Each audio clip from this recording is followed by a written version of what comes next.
Φυλακισμένος επαόριστον στο ίδιο κελί, 23 χρόνια τώρα δίχως να περιμένει τη χάρη από κάποιον ευαίσθητο δικαστή. Δεν ευελπιστούσε να ξαναδεί ήλιο ούτε φεγγάρι. Περίμενε απλά να εκτελεστεί η ποινή χωρίς να περιμένει τίποτα πλέον από κανέναν. Κανένα επισκεπτήριο πλέον δεν το συγκινεί. Όλα τα γνωστά του πρόσωπα του φαντάζουνε ξένα. Δεν είχε ενδιαφέροντα χόμπι και ασχολίες, μ' άλλους φυλακισμένους δεν είχε ποτέ φιλίες. Καθόταν και περίμενε το χρόνο να περάσει μέχρι να εκτελεστεί και η ψυχή του να ησυχάσει.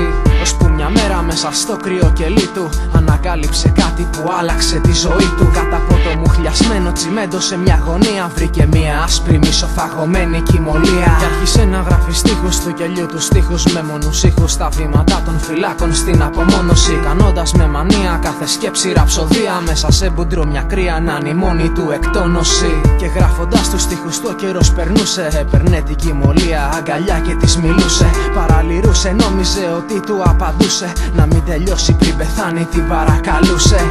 Και το τορκίστηκε το σώμα του πως θα ήταν το μόνο που θα τους επέτρεπε να περιορίσουν στην ηλεκτρική καρέκλα ώσπου να είναι καθιστός. Μα το πνεύμα του θα ήταν ζωντανό κι αφού το ψήσουν.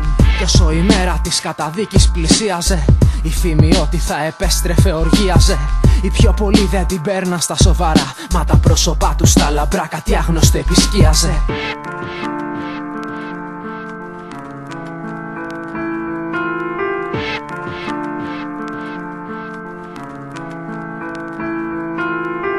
Λίγες μέρες μετά από τους στίχους δεν είχε μείνει και ένα σημείο πάνω στους στίχους. Είχε γράψει στο πάτωμα το ταβάνι τα κάγκελα με λόγια ψυχασθενικά, επιθετικά, παράλογα.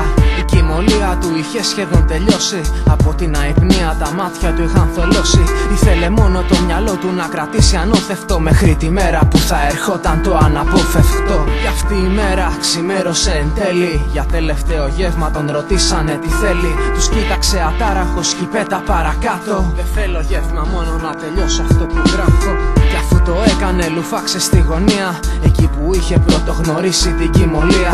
Και μέσα στους λυγμούς του ψιθύριζε συλλαβές. Δεν θα σ' αφήσω μόνη σου αγάπη μου, μην κλαις. Την έκλεισε προσεκτικά μέσα στο χέρι του και αφού σκούπισε όλα τα δάκρυά του, κοίταξε για τελευταία φορά το κελί τευτέρι του και έπειτα έφυγε για πάντα μακριά του. Οι φύλακες το πήρανε από την πτέρυγα, περπάταγε και νιώθε τα πόδια του τόσο γέρικα.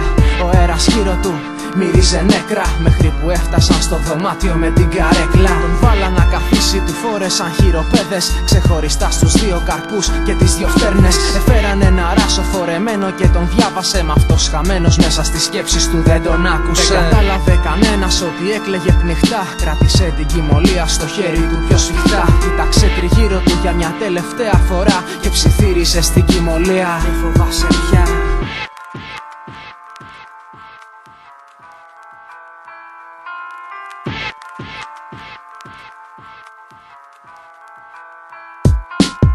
Την άλλη μέρα στείλανε καθαριστές να καθαρίσουνε το κελί από τις βρωμιές εκείνου του τρελού που ολολέρωνε τους στίχους. Μα όσοι επιχείρησαν να μπουν μέσα ακούγαν ήχους. Παράξενες κραυγές χωρίς καμία σημασία και μετά από λίγο στίχους με ομοιοκαταληξία. Από ποιον κλείναν στο κελί πάντοτε έβγαινε τρελός, τραγουδώντας ρήμες ακατανόητες συνεχώς. Κάποιοι φυλακόβοι μπήκαν μόνοι τους στο κελί για στοίχημα, λίγα τσιγάρα και βγήκαν έξω νεκροί. Κάποιος άλλος μπήκε να βιάσει ένα καινούριο τρόφιμο κι αμέσως βγήκε έξω ουρλιάζοντας. Δεν είναι ανθρώπινο! Στους φύλακες που τίποτα δεν έκανε αίσθηση, μετά από λίγες μέρες όλοι δήλωσαν παρέτηση. Φυλακισμένοι οργανώθηκαν, κάναν εξέγερση, κανένας να μην ξαναπεί εκεί χωρίς εξαίρεση. Διευθυντής των φυλακών δεν είχε άλλη επιλογή και διέταξε ολόκληρη η πτέρυγα να εκενωθεί. Σφραγίσαν το κελί και καταστρέψαν το κλειδί, ώστε ποτέ ξανά κανένας να μην μπορέσει να μπει. Οι στίχοι του τρελού φυλακισμένου γίναν θρύλοι. Τους ξέραν όλοι μες στη φυλακή εχθροί και φίλοι. Όσοι εκτίσαν την ποινή τους και λυθήκαν τα δεσμά τους, γύρισαν και είπαν την ιστορία στη γειτονιά τους. Και από στόμα σε στόμα ο θρύλος διαδόθηκε κι έτσι έτυχε να τον ακούσω και εγώ. Και στο μυαλό μου μια τρελή ιδέα μου καρφώθηκε, πως είχα κάτι κοινό με αυτό το τρελό. Κι είπα να γράψω ένα τραγούδι στην υγειά του, μα πως τον λένε πρώτα ήθελα να βρω.